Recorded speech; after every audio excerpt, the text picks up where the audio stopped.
Ang isla sa barangay Mahanay, Hitafe, Bohol, matahom. Puno sa kinabuhi ug talagsaong kalikupan.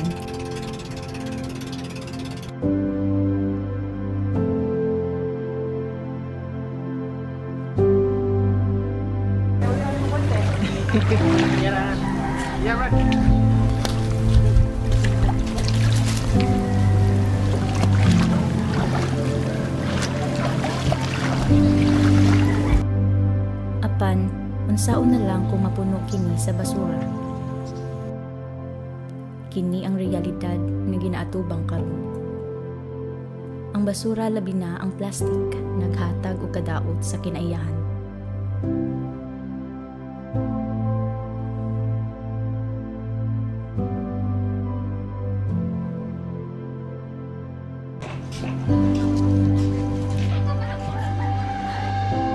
Ang Japan Fund for Global Environment Project, inubanan sa Ikaw Ako Foundation, nagtinguha nga makunhuran kini pinaagi sa 3 Rs: reduce, reuse, o recycle.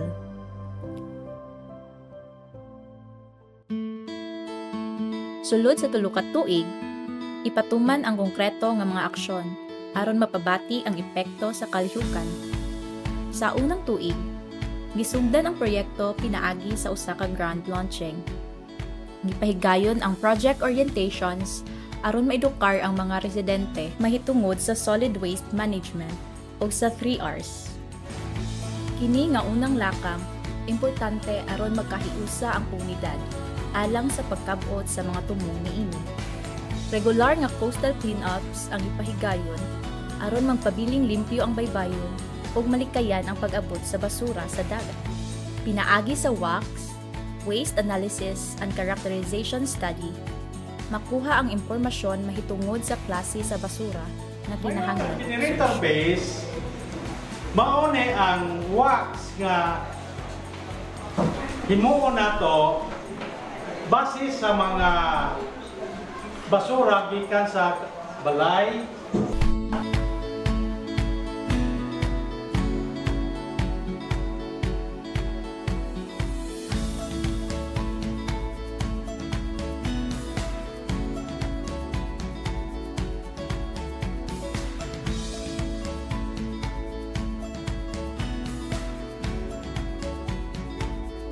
Sa ikaduhang tuig, gitukod ang Movable Materials Recovery Facility o Waste Transfer Stations o gimonitor ang paggamit niini.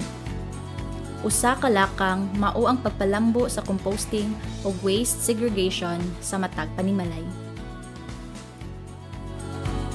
Sa mga eskwelahan, gipaambit ang kahibalo bahin sa 3 Rs. Ang mga bata natudluan sa maayong pag-manage sa basura na mahimong magamit sa panimalay.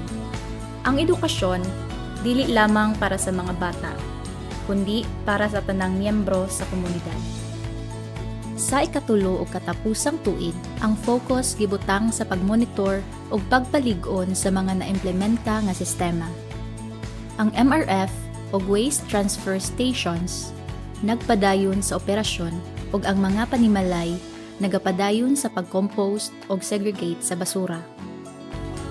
Pinaagi sa evaluation sa epekto sa proyekto, masuta ang progreso ug hibal-an ang mga aspeto nga kinahanglan pa palambuon.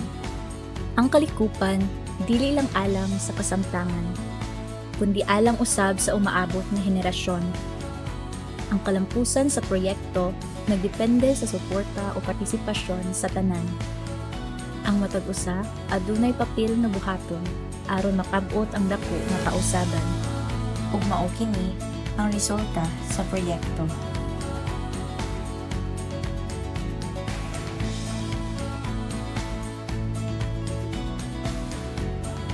Pinaagi sa panaghiusa, mahimong posible ang mas limpyo ug himsog nga palibot alang sa tanan. Ang 3 Rs dili lang usa ka proyekto, usa kini ka lifestyle. Together, change becomes possible. Through collective efforts, the island's natural beauty and resources will be preserved for generations to come.